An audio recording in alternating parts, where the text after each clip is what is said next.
Warahmatullahi wabarakatuh. Salam sejahtera buat kita semua. Selamat pagi anak-anak. Apa kabarnya hari ini? Semoga selalu baik dan selalu jaga kesehatan ya. Ibu punya sebuah kata-kata buat kalian. Ini jangan lelah untuk belajar sampai suatu saat kamu bangga dengan hasil belajar kamu. Baiklah, walaupun di masa pandemi seperti saat ini harus tetap semangat belajar, tetap selalu jaga kesehatan, oke? Hari ini ibu akan membahas tentang sistem gerak pada manusia. Hari ini kita akan membahas tentang tubuh kita, tubuh manusia. Apa saja sih yang ada dalam tubuh manusia? Yang dapat melakukan pergerakan ini. Di dalam tubuh manusia ada beberapa bagian yang dapat melakukan pergerakan sehingga kita dapat berlari, bergoyang, melompat, menendang bola, bermain dan sebagainya. Bagian salah satu adalah tulang sebagai alat gerak pasif dan sendi. Dan otot sebagai alat gerak aktif. Apakah tulang dia bergerak sendiri, terpisah satu dengan yang lain terus bergerak? Tentu tidak mungkin kan? Tulang dapat bergerak tidak mungkin satu persatu karena ada yang menghubungkannya. Yang menghubung tulang namanya sendi. Sendi adalah bagian yang menghubungkan antar tulang satu dengan tulang yang lain sehingga dapat melakukan pergerakan. Jadi tulang tidak bergerak sendiri, dia memerlukan sendi sebagai penghubung. Sendi juga mempunyai fungsi lain yaitu sebagai bantalan atau sok, seperti sok. Sehingga pada saat terjadi benturan antar tulang, ada sendi sebagai bantalannya sehingga tulang tidak mudah patah. Baiklah. Kita mulai membahas sendi. Sendi dibagi atas 3, yaitu sendi mati atau sinartrosis, sendi kaku atau amfiartrosis, dan sendi gerak atau diartrosis. Yang pertama sendi mati.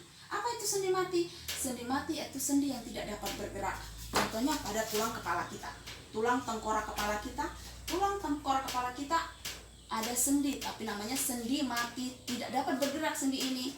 Seperti ibu bahas sebelumnya, sendi mati.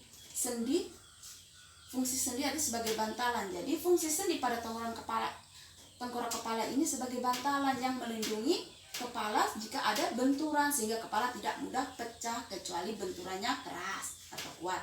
Yang kedua, sendi kaku atau amfiartrosis. Sendi ini dapat digerakkan namun pergerakannya terbatas. Contohnya pada ruas tulang belakang. Dia tetap bergerak tapi pergerakannya terbatas, tidak leluasa. Jadi hanya bisa menunduk ke samping. Ini ada di sendi kaku, yakni ruas tulang belakang. Yang ketiga, sendi gerak atau diartrosis. Sendi gerak ini sendi yang dapat bergerak secara leluasa. Contohnya pada lengan, antara lengan dan bahu. Ini namanya sendi gerak atau diartrosis. Jadi gerakannya leluasa. Di dalam sendi gerak ini dibagi menjadi 5 bagian menurut arah gerakannya. Pertama, sendi geser. Sendi geser. Sendi geser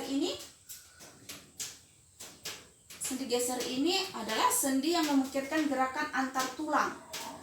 Yang satu menggeser dengan yang lainnya. Contohnya pada tulang belakang, ruas tulang belakang namanya sendi geser. Yang kedua, sendi putar.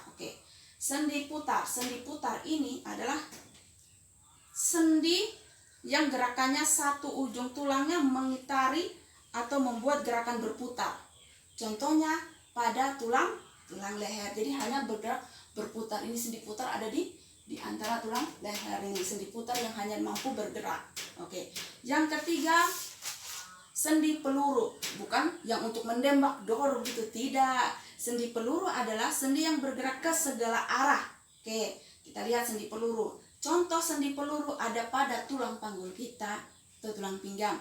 Jadi dia dapat bergerak ke segala arah.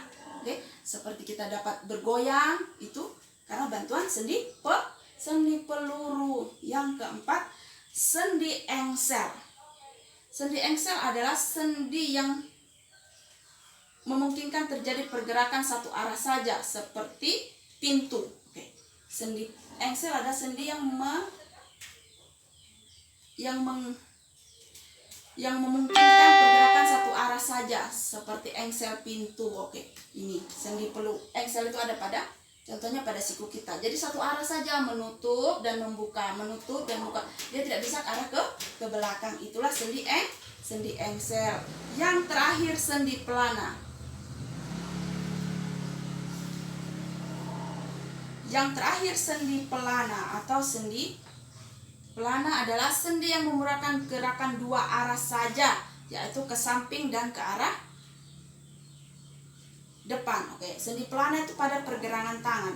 Pergelangan tangan, arah tulang pangkal dan ibu jari. Oke, pergelangan tangan ini ya, jadi dia hanya satu arah begini ke belakang, gedah seperti ini. Ini namanya sendi pelana. Oke, jadi kita dapat bergerak, kita dapat melakukan pergerakan itu karena ada yang menunjang pergerakan itu. Salah satunya sendi dan otot dan tulang. Jadi tulang tidak bergerak sendiri, tulang ada yang menghubungkan, yaitu sendi. Untuk hari ini sekian dulu penjelasan dari Ibu.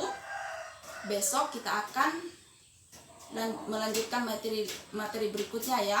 Tetap semangat, jaga kesehatan, dan jangan lupa selalu mengikuti pelajaran dengan gembira agar semua materi yang dijelaskan bisa diterima dengan baik. Oke, selamat pagi. Wassalamualaikum warahmatullahi wabarakatuh.